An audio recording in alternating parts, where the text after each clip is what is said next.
the original work of Su Qing's autobiographical novel 10 Years of Marriage Chapter 16. Small minute day after I received Yuri's letter, Xian also received a notice from his family that Xingying was getting engaged and told us to go back quickly. Xian and I immediately packed a few clothes and set off.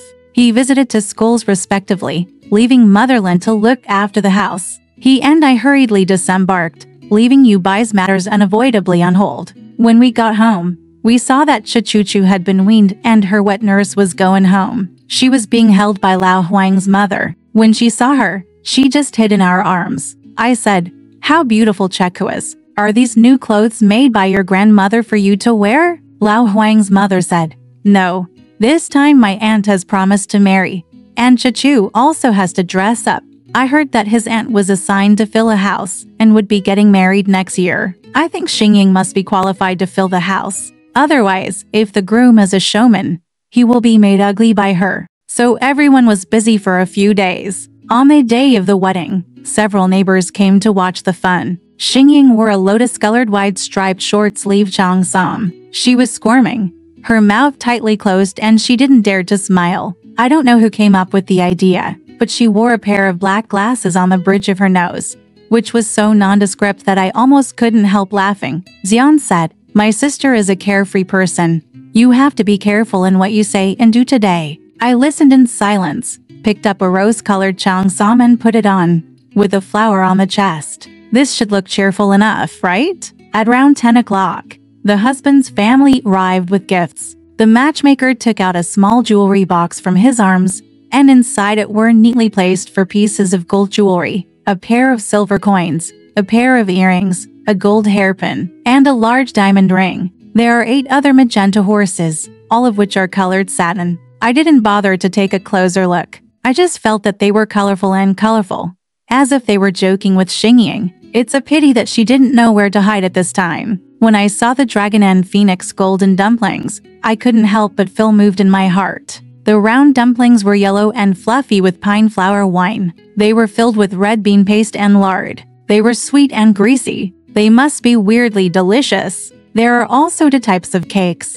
lucky cakes and wedding cakes. I especially like wedding cakes because they are covered with countless sesame seeds with a slightly burned aroma. After taking out these things, my mother-in-law's snack in return was 360 large steamed buns. They are the largest and best kind of steamed buns. They are sweet and oily. No matter how good your appetite is, you can't eat more than half of them. Tongshan and I have eaten these and returned to Shanghai. Xian suddenly said to me with emotion, "Xingying is going to get married too. We have to set an example for her." I said, "Isn't it better for us to do this? You teach well, and I write well. Articles, no matter how hard you work, there will be nothing left for you." Xian listened in silence for a while, and finally said to me in a firm tone, "Please don't mention writing articles anymore. I will provide you with the money." I thought to myself, where did your money come from? Teaching is only 30 yuan a month. Didn't you ask for it from your family? One day,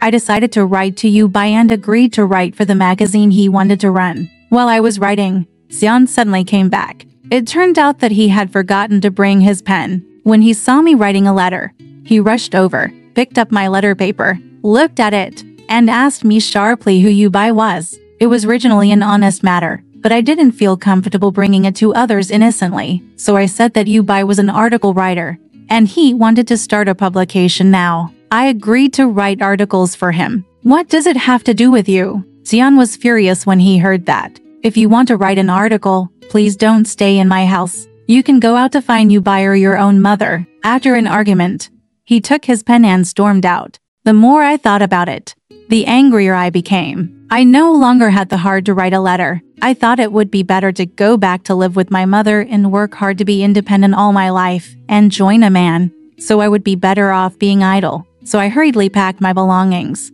Motherland came in and asked me why. I said I was going back to Inn City, but she refused to listen to her repeated advice. She picked up a small suitcase and got into the car and left, but it was still early to leave the ship, so I thought I'd better go to Yang'an Company for a walk. I looked at the various clothing materials, utensils, and other items. When I walked to the toy department, I suddenly thought of getting out of here. If I go back to my parents' home this time, Will I never see Kyuku again? And Xian, although he shouldn't be unreasonable this time, but after a night of thinking, the common people always have something good to do with me. The more I thought about it, the sadder I became. I couldn't help but feel sad. I bought a few pairs of socks and sat down again. The car went home. On the way, I couldn't help but feel a little ashamed, thinking what should I say when I saw Mother Lin. When Mrs. Lin saw me, she panicked and said, "Oh miss, you're back. I just called my uncle and asked him to come to the ship dock to find you." I couldn't help but get angry and said, "What does this have to do with you? I plan to go tomorrow." "Who told you it was today?" She was too scared to speak, but her eyes were fixed on my small suitcase, and I went to the room to change clothes. After a long time, Xian came back dejectedly. When he saw me,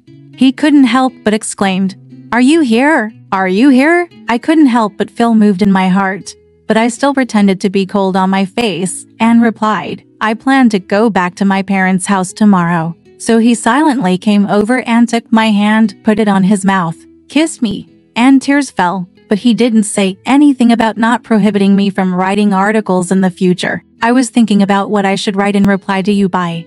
And I also wanted to write an article. However, I somehow felt that it would not be good to do it openly, and I felt unwilling to write it secretly, so I took it off.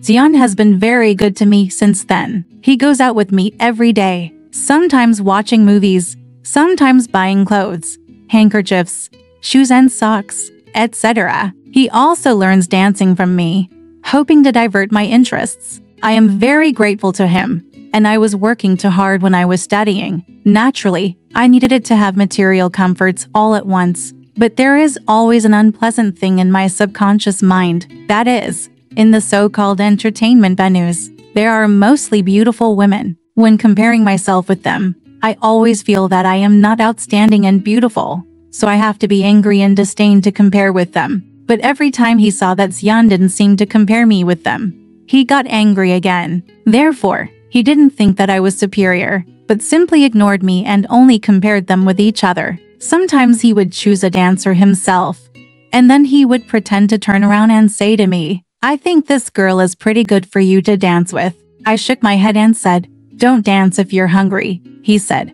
"Then let me try it once and practice my footwork. Once I learn it, I can teach it to you." I pointed at another old and ugly dancer and said, "I think this one is better than that one." I had no choice but to dance with Chu for a while. I wonder why many other women happily drag their husbands to the dance floor. There are many snake-like women here, clinging to your husband and wishing to swallow him and his wallet. You were left standing aside, your teeth itching in anger. But you have to pretend to be generous. The music here may be charming, but it is also a bit sad and desolate. It seems that there is a sense of quietness and complaint. The husband is listening to others. Even when he is holding you and dancing, he is looking away. When he is holding someone else, he seems to be caring and considerate. He thought you could also choose some pretty dancers to dance with, but God knows what's the point of dancing with women holding each other's arms. Moreover, her dancing skills are better than yours, her waist is thinner than yours, and her appearance is better than yours. I always just hope that others will have me and never give a second thought. If someone is more popular than me somewhere, I won't go. Me. There should be only one me at the center of the universe. If there are countless faint stars in the blue sky, I should be the big moon with cold light shining thousands of miles away. If the colorful garden is filled with nameless flowers, I should be the tall and elegant one with divination stems. The white lotus stood floating in the middle of the pool, nodding and smiling to the surroundings, but it was not close to them as peers. I also hope that one day, Xian and I will be like a king and a queen, wearing bright clothes and dancing gracefully on the dance floor. Everyone will avoid us and watch us spinning, but I couldn't, so I quietly left its door. Xian said, "Then let's go watch a movie." In the dark flower building, she picked the first chair at the end of a row and asked me to sit down. When I sat down, he walked over and sat next to me. He sat on the second chair next to me, so I nervously thought that maybe he was hoping for an unexpected chance encounter. What if the person sitting on the third chair happened to be a stunningly beautiful girl? It felt like a thorn in my heart, but I didn't say it. But Xian also knew it. Sometimes on the tram, he seemed to avoid suspicion. Even on the road, He said that he had to be careful. The eyes read the nose, and the nose reads the heart. There should be nothing wrong. Even though I was going around like this, I had to test his heart. Once I said to him, "The girl who passed by in front of me was pretty good, wasn't she?" He deliberately pretended to be frightened and replied, "I didn't pay attention. Apart from you, I will never see you again." Look at other people's words. It sounded funny to me, but I also thought he was being deliberately cunning and boring. Really, when a woman has nothing to do, she will become petty. I remember when I first entered college, I was wearing a light green silk shirt and a short skirt of the same color. The wind blew and fluttered like dense layers of wicker waves. I felt that I was the only one in the world who was dazzling. I was as delicate and beautiful as peonies, and no matter how good everyone is, they are just embellishments or foils with the green leaves and rubber tubes. But what now? He, my husband, doesn't allow me to move up. First, he doesn't allow me to have contact with words. The newspaper came in the morning, and when I was unfolding it, he woke up with the sound of a clicking sound. He asked me for it with hazy eyes. I handed it to him, but he stuffed it under his pillow and fell asleep.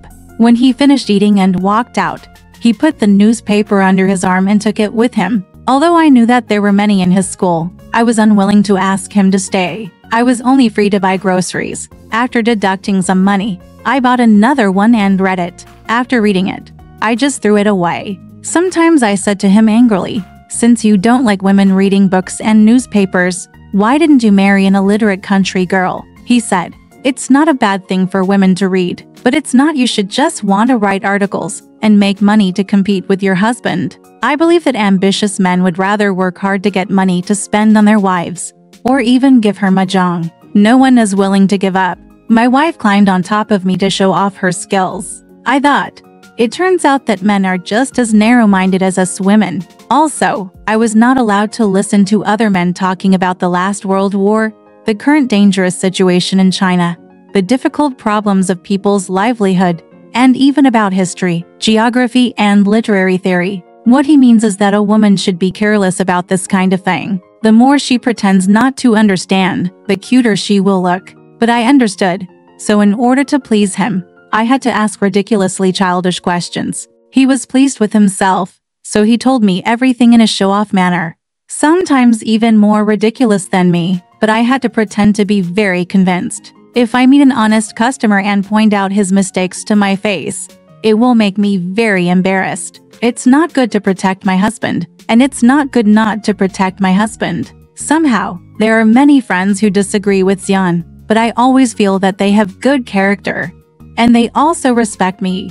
But what about the many friends who are like glue when meeting Xian? I always feel that they are disgustingly frivolous and shallow, and they usually don't mean what they say. They seem to be unhappy when they see me here, and they insist on dragging Xian out for a walk. I know that there is no good place for them to go. Xian's girlfriends have never been to my house, and I don't want to force them to entertain them. As for my girlfriends, but there are some difficulties. We have been in Shanghai for more than a year. I have met many of them on the road with friends and at acquaintances, although it is accidental. But after a woman gets married, her mind does not seem to be on her girlfriends. Some girlfriends are lively, good at talking and teasing. Xian seems to be very interested in them, so I have accumulated a cloud of suspicion. Some girlfriends sympathize with me, saying that I used to have good grades in school, but now I can neither continue to study nor find a job, which is a pity. Xian finds this unpleasant to hear.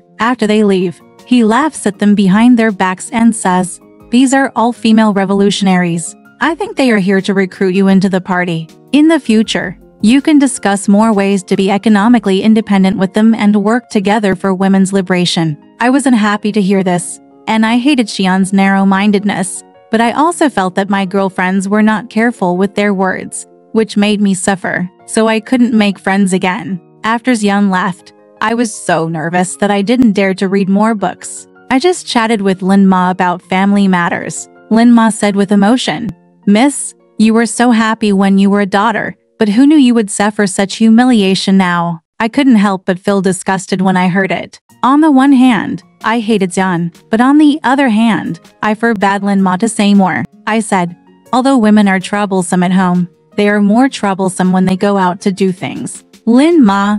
Now I think I still like to learn how to be a housekeeper. So Lin Ma taught me many skills of housekeeping. First, I should be smart and not let others take advantage of me in various places, such as dealing with the second landlord's wife. So we moved twice. Once because the sister-in-law in the pavilion often boiled water when we left the kitchen, and the other time because Lin Ma had a quarrel with the landlord's sister and aunt over who washed rice first. So we moved to Laobazi Road. From then on, I knew that I should buy side dishes at the closing time to buy cheap ones. 100 coins of chicken feather vegetables could fill a basket. I also know that after eating the Sullivan candies sent by others, the paper box should be hidden. When I need to give them to others in the future, I just need to go to the small candy store to buy some ordinary goods and put them in the Sullivan box. Sometimes I go to the company to cut some fabrics. When I come back, I don't cut the colorful ropes tied together. I just carefully untie them with Lin Ma, wind them into small balls, and put them in a drawer. And then straighten and fold the wrapping paper, slowly and methodically, like the head of the family. But I feel that life is gradually losing its luster. Sometimes when I calm down, I feel like I have an indescribable melancholy in my heart, as if there is a poem in my mind, but I can't remember it. Xian sat opposite me and looked at me. He seemed to approve of my change, but I still couldn't satisfy him because I no longer had enthusiasm every night. He gently stroked my forehead and said, "What a good wife. Do you want to be a good mother?" I was like a wooden block and had no feeling. I just thought of something boring and unimportant and said to him, "I see that a rag in the kitchen is broken. It's better to take down a better rag used in the room. Move your foot towel to the room and use my hand towel as a foot cloth for you." After saying that, he yawned and turned to lie inside, and everyone lost interest. Sometimes I even don't believe Lin Mai. How can there be only such a small pile of mung bean sprouts for £1? So I deliberately sent her out to buy cooking wine, and I secretly put it into the basket to weigh it. It was just 16 taels. I didn't remove the basket, and I didn't take out a handful. I sighed. Maybe Lin Ma also learned to take advantage of others by the Mid-Autumn Festival of the 5th year of Gansu. I had become suspicious, uneasy, and petty all day long. That day, I bought a lot of festival side dishes and was waiting for Xian to come back to drink, enjoy the moon and eat moon cakes. Suddenly, the newspaper vendor came to ask for money for the wine. I hesitated and said, "The young master is not at home. Let's discuss it when he comes back." The newspaper vendor didn't agree. While negotiating, Xian came back and said that it was because of the other party's politeness, and there was no obligation to fulfill. We said a few words, and the newspaper vendor left. We still argued angrily for a long time, so we had to eat carelessly, feeling very disappointed. I often sighed, my eyes were dull, and my face was pale. Xian sometimes came to his senses and knew that I was a stubborn person. If I tried to suppress my temper, I would eventually become depressed and sick. So he advised me to see a Chinese doctor. I flipped through a few pages and put it down again. He looked at me sadly and said, "Jing Mai, don't you love me anymore?" I also felt sad, but I didn't cry. In a flash, I thought about asking Lin Ma to buy toilet paper. I haven't sent a letter to my mother for a long time. She sent 2 ordinary letters, 1 registered letter, and 1 express letter in succession.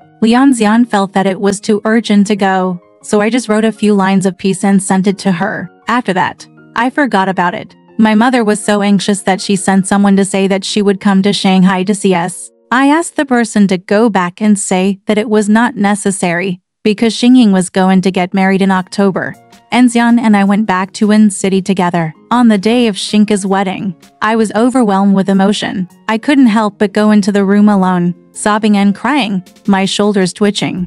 And I felt so sad. Xian couldn't find me outside, so he came into the room and saw me crying like this. He felt sad too, and just held my shoulders tightly and said, "Jing Mai, I hurt you, and I will never force myself to do it again." That night we reconciled, saying that we would not interfere with each other and each of us would follow our own nature. The next day, when Xingying and her husband returned to their parents' home to meet everyone, I stood side by side with I and couldn't help but glance at them. I almost couldn't help but close my eyes. Her husband was Zhou Mingfu, a tall, thin businessman with a long neck and a strange look. His younger brother Zhou Minghua also came with him, but he looked handsome and was now a freshman at Nanjing University. He and I could be said to be classmates. Xingying was wearing a pink cheongsam with a colorful phoenix pattern, her head tilted, as if she was going to lean on her husband's feet. Her husband still stretched his neck as if he was going to peck at someone. I gently pulled Xian and smiled and looked away, afraid that they would find me and make me embarrassed. My eyes were fixed on a young man. His face flushed and he smiled at me in embarrassment. It was Jian Minghua. I quickly put away my smile and dared not look at him again. Alright, this part of the story ends here. Want to know what happened next? Let's listen to the breakdown next time.